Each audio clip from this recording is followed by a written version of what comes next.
सादर प्रणाम मित्रांनो, मी प्राध्यापक हृदय चक्रधर आज अंबाझरी तलाव ओव्हरफ्लोजवळ उभा आहे आणि सम्यक विचार ऊर्जा या यूट्यूब चॅनलवर आपल्या सर्वांचे मी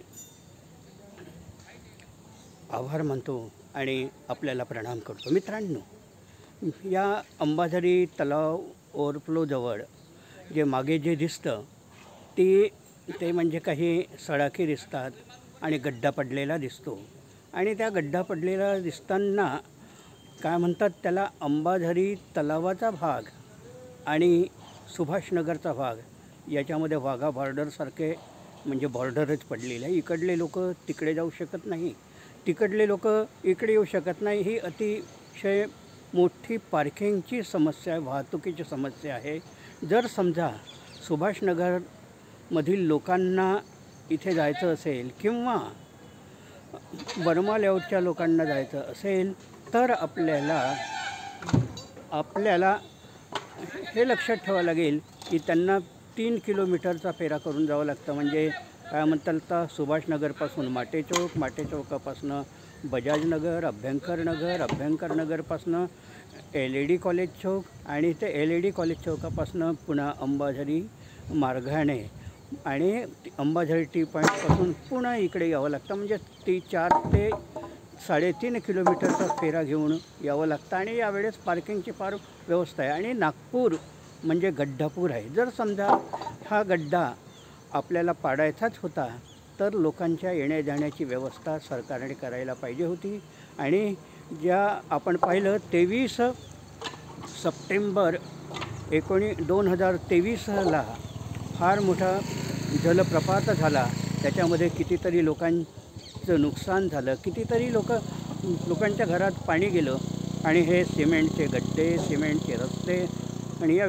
या संदर्भामध्ये आपल्याला जन आंदोलन करणं आवश्यक आहे। लोकांच्या घरात पाणी जातं, जर अशाच प्रकारचा पाऊस जर आला तर फार मोठं नुकसान होईल आणि या आपत्तीपासून सरकारने अशी पर्यायी व्यवस्था करायला पाहिजे की ती पर्यायी व्यवस्था करून लोकांना जाण्याची व्यवस्था, येण्या-जाण्याची व्यवस्था करणं ते गरजेचं आहे। आज ते केल्यामुळे अनेक समस्या निर्माण होतात।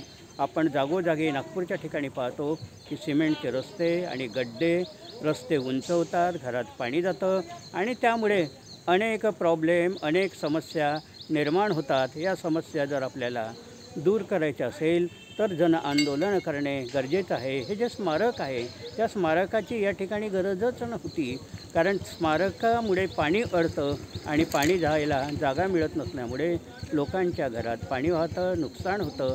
यासाठी योजना आवश्यक आहे मित्रांनो आणि ह्या योजनेसाठी जन आंदोलन फारची गरज आहे। एक दिवस जलपर्णीची दहशतबाजी होत आहे, टी पॉईंटजवळ मोठा पाण्याचा प्रवाह बाहेर जात आहे। एक दिवस असं होईल तलावाचं पाणी संपेल आणि या म्हणजे जागेमध्ये फ्लॅट सिस्टीम निर्माण होतील, वेगवेगळ्या योजना होतील आणि लोकांचं म्हणजे 300 वर्षाचा इतिहास असणाऱ्या नागपूरचं सौंदर्य नष्ट होण्याची शक्यता असेल। तर यासाठी सुद्धा जन आंदोलन करणे गरजेचं आहे। मित्रांनो, जन आंदोलनासाठी आपला सहभाग अतिशय आवश्यक आहे। जे सरकार झोपलेलं आहे त्याला जागृत करण्यासाठी जन आंदोलन हाच एक तरुणोपाय आहे। मित्रांनो, आपण